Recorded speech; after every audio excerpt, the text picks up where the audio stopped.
Bien, dicho ese anuncio, entonces vamos a iniciar el tema de esta noche. ¿De qué vamos a hablar? Bueno, 5 aspectos a considerar antes de contratar un nuevo contador. Esto está hecho desde ambos puntos de vista. ¿Qué necesito yo como contador para ser contratado? ¿Y qué es lo que busca un empresario o lo que debe de buscar un empresario y las acciones que debe tomar para contratar correctamente? El mercado laboral de contadores está sufriendo pues una baja en sus ingresos, los honorarios son bajos, hay mucha competencia desleal. También si vas a contratar contador de forma outsourcing, existe siempre la posibilidad de que te equivoques al contratar el contador y no sea la persona correcta. Entonces, todos esos temas vamos a tratar esta noche en 5 puntos para que no cometamos ese error. Este webinar va a durar aproximadamente 20 minutos. Estoy tratando que los webinars duren 30 minutos. Algunos me han preguntado por qué tan corto. Es porque lo hacemos más conciso. ¿Ya? La información es la misma, solo que la resumimos un poco mejor y de esa manera podemos aprovechar el tiempo en mejor manera. Primer punto que vamos a tocar. El tema de esta noche es 5 aspectos a considerar antes de contratar contador. Bueno, y el primero es la evaluación del currículum. ¿Qué tenés que tomar en cuenta al momento de que vas a contratar eh, como empresario o como contratante, o bien sos un despacho contable y tenés que contratar auxiliares, tenés que contratar contadores, auditores? Entonces, ¿qué aspectos considerar en el currículum? Yo creo que aquí es donde se cometen las primeras fallas, tanto de la persona que contrata como de la persona que va a ser contratada.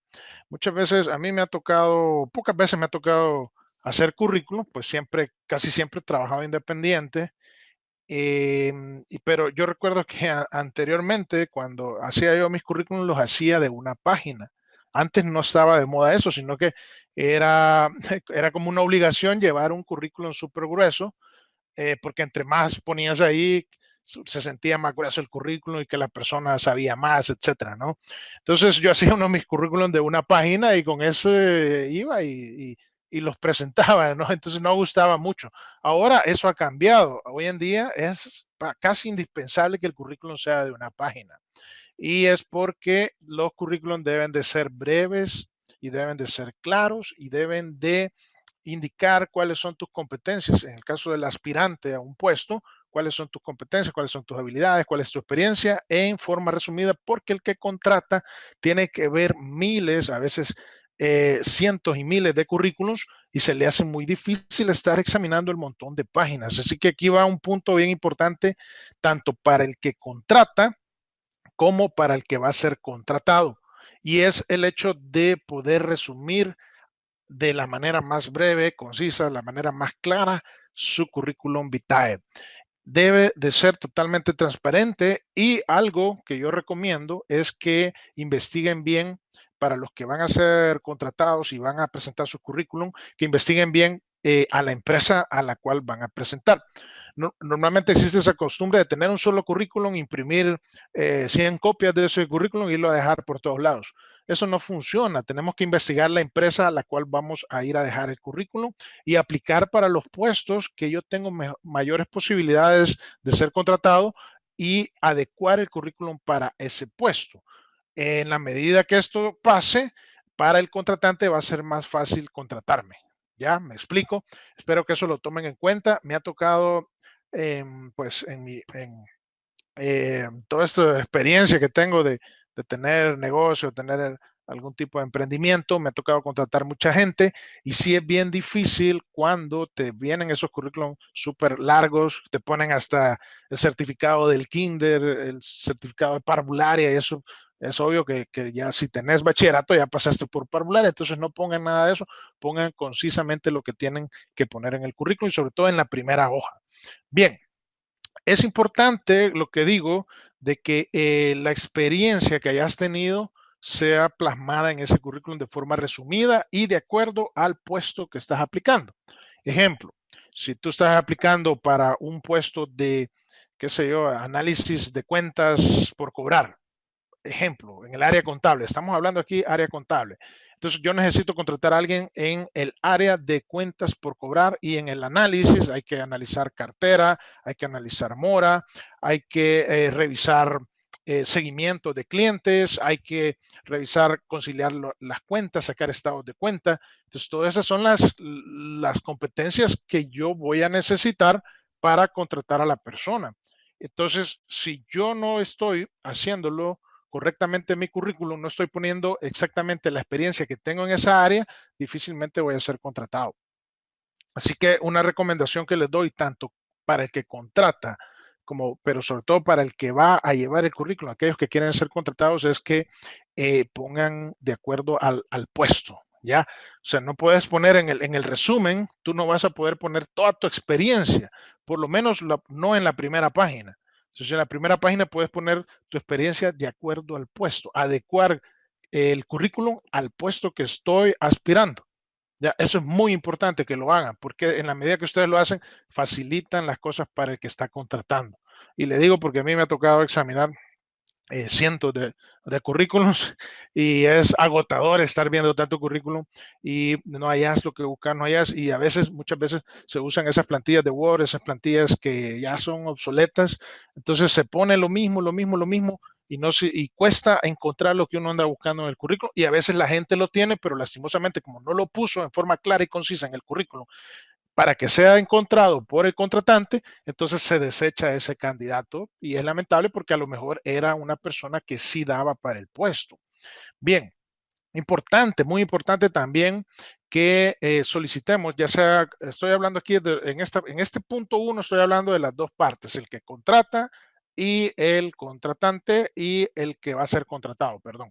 Entonces, estoy hablando de los dos puntos de vista, dando consejos, porque me ha tocado estar en ambas partes, en ambos lados. Entonces, es necesario que podamos incluir en el currículum las referencias y que podamos comprobar experiencia. Fíjense, cuando uno está contratando, normalmente le ponen un montón de habilidades, un montón de competencias, le ponen un montón de trabajos que ha tenido la persona, pero ¿cómo yo lo compruebo si no me ponen una referencia, si no me ponen un teléfono, si no me ponen un correo donde yo pueda comunicarme con esa persona y confirmar esas habilidades que me están poniendo ahí? Entonces, muchas veces ponen el montón de trabajo, por ejemplo, ponen las habilidades, los puestos que he ejercido ahí, las competencias, etcétera. ¿Y qué sucede? Que no hay cómo comprobarlo. Entonces, eso es tiempo perdido para el que está contratando o simplemente lo desecha y pasa al siguiente. Entonces, desde el punto de vista del contador que quiere ser contratado, es importante que pongan esa información de contacto para comprobar la experiencia. El contratante no tiene tiempo de estarle haciendo tantas pruebas en el área, sino que puede simplemente con una llamada, con un correo, con un WhatsApp, confirmar sus competencias a través de un tercero. Entonces, es la mejor y manera más rápida de hacerla es a través de poner un teléfono ahí. Así que hágalo. Lo otro que les sugiero es mantenga siempre actualizado en su perfil de LinkedIn, que ahora, o LinkedIn, como lo quieran decir, LinkedIn, que mantengan siempre actualizado sus trabajos, que mantengan siempre actualizadas sus competencias. Algo importante de LinkedIn es que permite que un tercero valide sus competencias. No sé si se han fijado en eso. Es decir, tú pones un trabajo o pones un, algo que hayas hecho dentro de la empresa o pones una habilidad, pones una competencia.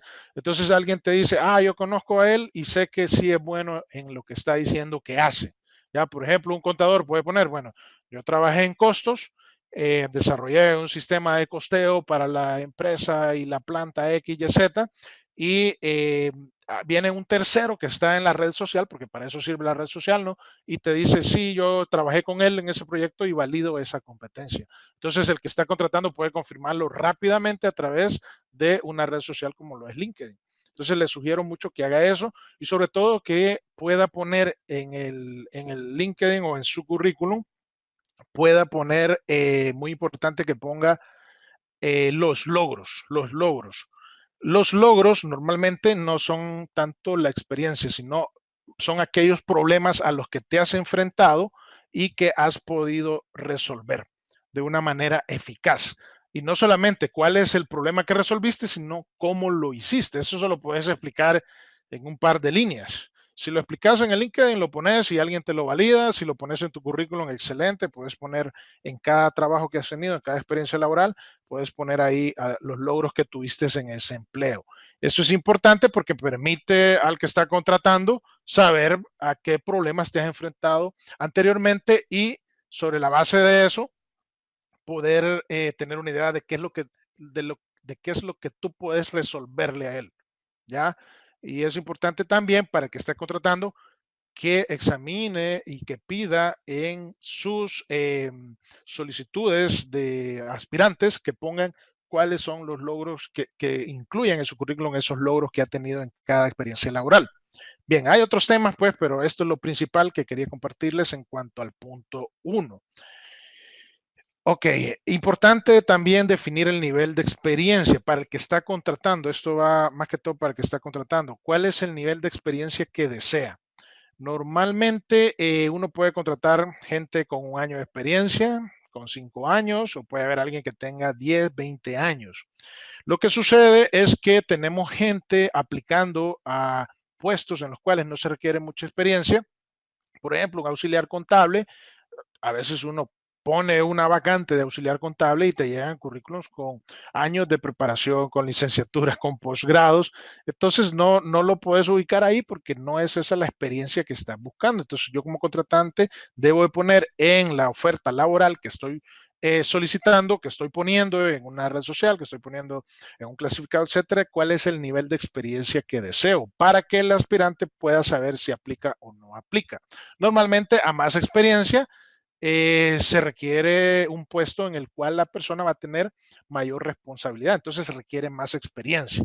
Si voy a contratar un auditor interno que me examine las cuentas X, Y, Z, las finanzas, etcétera, entonces necesito a alguien de experiencia, entonces tengo que ponerle exactamente cuánto necesito o qué nivel de experiencia necesito en el candidato que voy a contratar.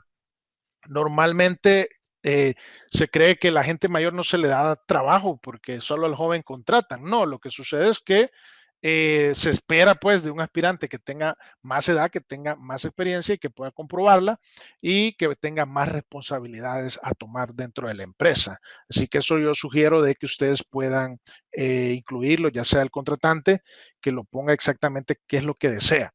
Ya no es lo mismo contratar a un auxiliar, un asistente contable, un cajero que voy a contratar, ¿verdad? Que no va a tener mayores responsabilidades, aunque en cuanto al cajero sí hay bastante responsabilidad porque es menos el dinero, eh, y por lo tanto no voy a solicitar 20 años de experiencia para un asistente contable, por decirlo. Y lo mismo si requiere un auditor interno, auditor externo, etcétera, pues voy a necesitar, ahí a lo mejor sí necesito los 20 años de experiencia. Y entonces voy a contratar gente mayor. Normalmente la gente mayor, si voy a contratar, esto es también para el que contrata, si voy a contratar a una persona que ya tiene bastante experiencia, entonces quizás sea adecuado contratarle un asistente a esa persona para que trabaje mejor. No voy a poner a la persona que tiene 30 años de experiencia haciendo auditoría que ande haciendo todo el levantamiento de los papeles y que ande haciendo todo el trabajo eh, minucioso de la auditoría, sino que puedo ponerle un asistente, si las finanzas dan, por supuesto, y así tener poder aprovechar mejor a esa persona que tiene años de experiencia, que está muy capacitado, que tiene licenciaturas, que tiene posgrados y que puede aplicarlo a través de un asistente. Bien, voy al punto 2. Punto 2, nos come el tiempo. Algo que les recomiendo, busquen currículums, esto ya para el que va a ser contratado. En este punto di las dos partes, ¿no? El contratante y el que va a ser contratado. Bien, miren, ustedes pueden hallar ahora en internet cantidad de formatos de currículum. Ponga y usen esas plantillas, no usen la plantilla de Word que todo el mundo usa, no pongan una foto tan chiquita así que ni se ve, resuman toda su información. Vean, estos son ejemplos de currículums muy bonitos. Pueden buscarlo en canva.com. Si quieren, al final me solicitan el enlace, yo se los paso. Ustedes lo pueden bajar y usar gratuitamente. Entonces vean estos formatos de currículum sobre todo de la primera hoja donde se pone la experiencia, educación, referencias. Por ejemplo, me gusta porque tiene estos indicadores que tú puedes llenar y que te puede dar una idea mejor al contratante de qué es de cuáles son las capacidades de la persona, ¿ya? Y las competencias. Bien, ahí hay varios formatos. Pongan una foto grande, por favor, porque a veces, y pongan una foto real, no pongan una foto tan retocada a veces, porque cuando llega la persona no se conoce, no sabes quién está llegando, no se parece nada al que está en el currículum, pero sí poner una foto grande que dé una apariencia real de la persona que estás contratando, no sean fotos tan pequeñas, ¿no? Ok, ahora hay tecnología para hacer esto, así que no hay excusa. Bien, voy al punto 2 rápidamente. Esto es para el contratante, el que está contratando, el empresario que desea tener un nuevo contador, aquel despacho que desea contratar auxiliares, que desea contratar asistentes, que desea contratar auditores, etcétera. Entonces, lo importante es que defina primero el puesto. Vean, la gente normalmente que publica ofertas laborales solo ponen el perfil del candidato, pero se ponen a elaborar el perfil antes de describir el puesto. Esto tiene algo que se llama un descriptor de puesto, pues yo no soy de recursos humanos, pero sí sé que existe eso. Y en ese descriptor de puesto tú pones qué es lo que va a hacer la persona. Muchas veces pues ponen, necesito contador general para que tenga sello, que haga contabilidad, que haga partidas y que haga, qué sé yo, que presente los impuestos, etcétera, que haga libros del IVA. Bien. Son como tres funciones que ha definido, pero en cada una de esas hay un montón de funciones que puede tener el contador. Por ejemplo, que haga partidas, ¿qué significa? Bueno, va a ser contabilidad, ok, va a ser, pero ¿qué tipo de contabilidad? Contabilidad de costos, va a ser contabilidad de proyectos, va a llevar la contabilidad de una construcción, va a costear, va a llevar inventario. Todo eso debe estar en el descriptor de puestos, porque en la medida que yo puedo definir las funciones, las responsabilidades, puedo definir eh, el rango que va a ocupar la persona dentro de la empresa, en esa medida va a ser más fácil definir el perfil. Y si yo defino el perfil, entonces el aspirante a la vacante laboral va a tener mejores posibilidades de adaptar su currículum y decir, ok, sí, yo aplico para este puesto. ¿Ya? Entonces, para el contratante a este punto, debe tener siempre un descriptor de todos los puestos. Por muy pequeña que sea la empresa, esto no es más que simplemente sentarse a escribir las funciones, las responsabilidades. Importante que haga un organigrama, aunque sea pequeña la empresa, 3 personas, 4, 5, 6 personas, 10 personas, es importante que tenga el organigrama para poder definir las relaciones que va a tener la persona dentro de la empresa, a quién responde, quién es su superior, quiénes le pueden solicitar información, qué tipo de información debe de dar. Todo eso debe estar en el descriptor de puesto y evitar en esos casos en los cuales hay, por ejemplo, hay dos jefes y no se sabe cuál es el jefe de la persona. Uno le pide una cosa, otro le pide otra cosa y el contador no haya qué hacer porque uno le pide información para ayer, el otro le pide para antier y tiene que sacar la información lo más rápido posible y no hay a quien atender primero. Entonces es importante, sobre todo en empresas familiares, empresas pequeñas, empresas medianas, que definan bien las relaciones y el rango y la jerarquía que va a tener la persona que se va a contratar. Y esto debe estar en el descriptor de puestos. Como experiencia, les digo, conocí una empresa en la cual el contador era el encargado de que él tenía que ir a sacar a la hora que había una licitación todas las solvencias habidas y por haber que pedían en la licitación, ¿verdad? Solvencia del Seguro Social, solvencia de pensiones, solvencia del Ministerio de Hacienda, solvencia de los bancos, solvencia de no sé qué. Y entonces, eso lo solicitaba normalmente el jefe del departamento operativo, pero su jefe era del departamento contable, ¿no? Entonces, como no estaba bien definido eso, contador pues tenía que estar haciendo todo eso y en realidad era una atribución que no le tocaba a él. Entonces, esto se puede dar sobre todo en empresas pequeñas, empresas familiares, empresas desordenadas. Entonces, para aquel que está contratando, importante que defina eso antes de definir el perfil. Primero describir el puesto y luego definir el perfil. Y de acuerdo a ese perfil, te van a llevar currículos que tú vas a casar con el perfil que estás buscando y las habilidades y competencias y que tenga la persona que está aspirando, ¿ya? Les muestro aquí un ejemplo de una ficha que conseguí del Ministerio de Salud, por cierto, en las cuales se describen los puestos. Si alguien lo quiere, luego se lo paso el enlace para que lo tenga. Tengo una plantilla de más o menos cómo puede describir el puesto. Esto está bien interesante y está bien detallado. Pues aquí tenemos el título, la institución, esto es del Ministerio de Salud, repito, de ahí lo he tomado. Está público y por eso lo he sacado de ahí. Bien, tiene el tipo de puesto, la tipología, el grado académico que necesita, etcétera, etcétera. Y esto sigue, aquí solo hice un pequeño recorte, pero luego se los puedo pasar si ustedes lo necesitan. Bien, avanzo porque me come el tiempo. Punto 3, competencia, capacidad, habilidades y conocimientos.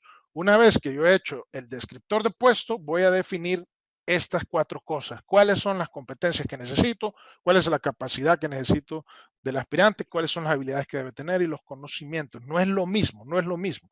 Normalmente cuando yo veo ofertas laborales siempre confunden esto totalmente, ¿verdad? Y para hacerlo más explícito, pues tenemos aquí una pequeña pirámide que he tomado, una pequeña gráfica que he tomado de endalia.com, no es imagen mía, por eso le puse ahí. Acerca de cuáles son las diferencias, ¿verdad? La competencia es aquello en lo cual tú sos excelente para hacerlo. Haces, conoces el tema, tenés la habilidad para hacerlo y lo haces con eficiencia y con excelencia. Eso es lo que requerís, es lo crítico que requerís en el puesto. Por ejemplo, yo no voy a contratar a, a una persona que sea sin demeritar la profesión de administrador de empresas, o mejor dicho, para no mencionar esa carrera, mejor menciono, no voy a contratar a un ingeniero industrial para ir a ser un contador público, ¿ya? Cumplir las funciones de contabilidad dentro de la empresa.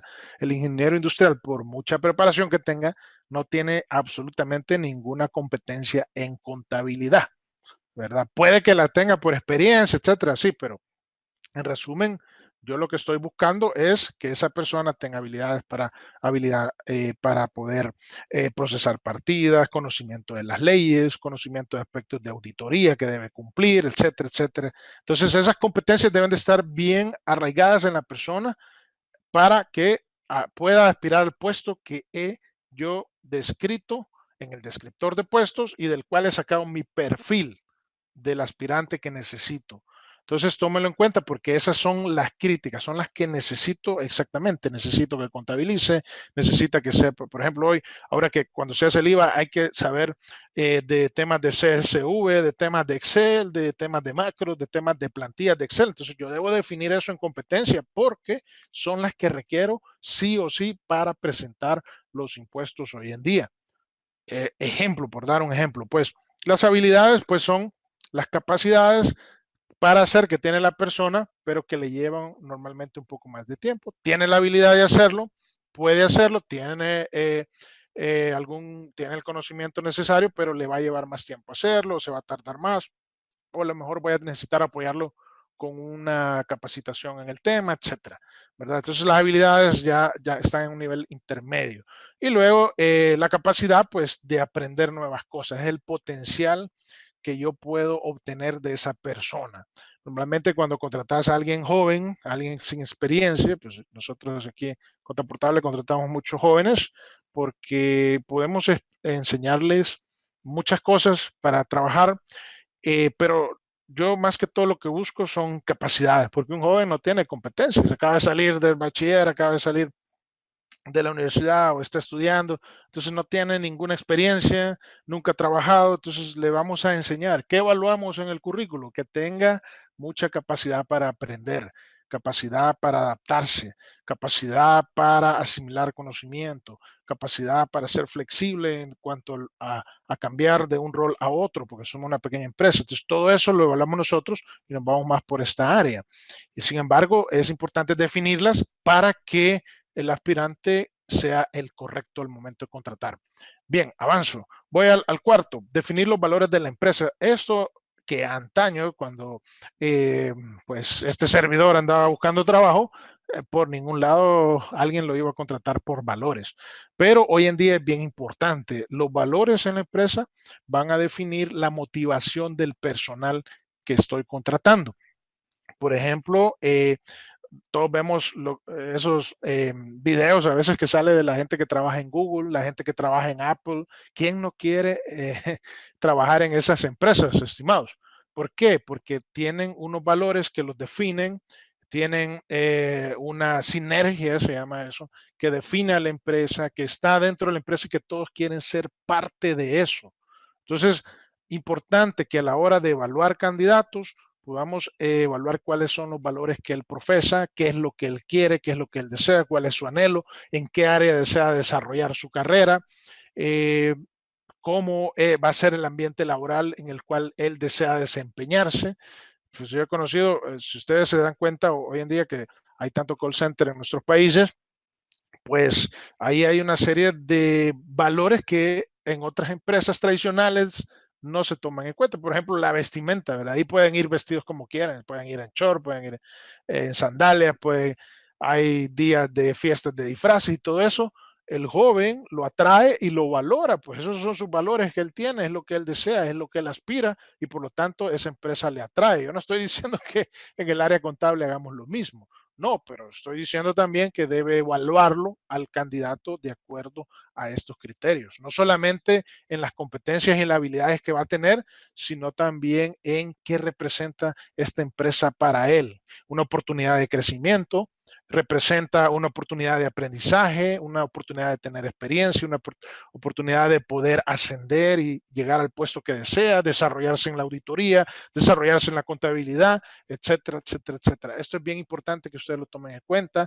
Algunos toman bastante el hecho de la flexibilidad de horario. ¿Qué le puedo yo ofrecer al candidato? No solamente se trata de dinero, no solamente se trata de cuánto va a ganar, sino realmente de todas estas cosas que forman un conjunto de aspectos que él va a evaluar para trabajar ahí. Y yo debo de ofrecérselos y debo de investigarlos como contratante, qué es lo que él desea y qué es lo que él quiere. Bien, recuerden, para esto les pongo aquí la pirámide de Maslow. Estos son el conjunto de valores que las personas tienen normalmente o las necesidades que tienen fisiológicas, de seguridad, de sociales, de estima y reconocimiento y de autorrealización. Todo esto debe estar incluido en mi oferta laboral y yo debo de investigar qué es lo que él desea para que seamos compatibles ya como empresa y como colaborador que voy a contratar. Bien, paso al último, la entrevista es el punto más importante. En esta entrevista no necesariamente, pues hoy todo se puede hacer virtual, ¿verdad? Pero yo recomiendo que lo puedan hacer presencial, que puedan conocer a la gente, no hay como conocer a la gente cara a cara, poderle ver a los ojos, poder ver si lo que te está diciendo se oye convincente, poderlo conocer mejor, conocer sus competencias, conocer sus experiencias, eh, conocer también cuáles son sus metas, cuáles son sus hobbies, sus habilidades que tiene o aptitudes extracurriculares, ¿verdad? Que él profesa, la fe que profesa, etcétera. Todo eso va a ayudar a que la entrevista no sea simplemente una entrevista de cajón, ¿verdad? En la cual tú vas a recibir al aspirante y le vas a hacer una serie de preguntas y tú vas a ir llenando un checklist, esto, y ya estuvo. No, también se trata de platicar, se trata de hacer ese punto de la entrevista que sea más humano, que sea un poco más cordial y que se pueda conocer al aspirante, que se pueda abrir un poco para saber qué es lo que desea y qué es lo que él aspira. Bien, me voy a quedar aquí porque ya nos pasamos del tiempo y nada más recordarles, ¿verdad? Que el último punto que yo les daría es buscar gente con pasión. Siempre, como lo hicimos el webinar pasado, hablamos eso de que hay que tener vocación para la contabilidad. Y en este punto, para el que está contratando, debe de buscar esa pasión en la persona que va a contratar. Le gusta la contabilidad, va a contratar a una persona que en realidad, si estamos hablando de contabilidad, pues que le gustan los números o no le gustan los números o no quiere saber nada de partidas, de debe, de haber, porque lo ve súper complicadísimo y para él eso no es lo que él desea. Entonces, no voy a contratar a una persona así por muchas competencias que me traiga, por mucha experiencia que me traiga, porque si no, eso se va a constituir en un obstáculo para su desarrollo personal dentro de mi empresa, que yo estoy ofreciéndole una vacante, una oportunidad laboral, pero si él no tiene pasión, si él no está enfocado en lo que hace, si no es feliz con lo que hace, pues difícilmente va a poder desempeñar un buen trabajo. Gracias a todos y como siempre, les pido que compartan el video, y si necesitan algún software, recuerden que nosotros para recursos humanos tenemos un software de planilla, calcula vacaciones, calcula aguinaldo y pueden ustedes registrar toda la información del empleado y eso les facilita mucho el trabajo, sobre todo para los que son contadores planilleros o contadores de recursos humanos, ¿ya? Así que no lo olviden, dense una vuelta ahí por nuestra página que ahí lo tenemos disponible. Bien, me quedo aquí. Ha sido un gusto, estimados. Les agradezco mucho su participación. Nos vemos próximo miércoles. Vamos a traer otro tema relacionado a la contabilidad. Los espero aquí siempre a las 8:30 de la noche. Nos vemos. Hasta luego.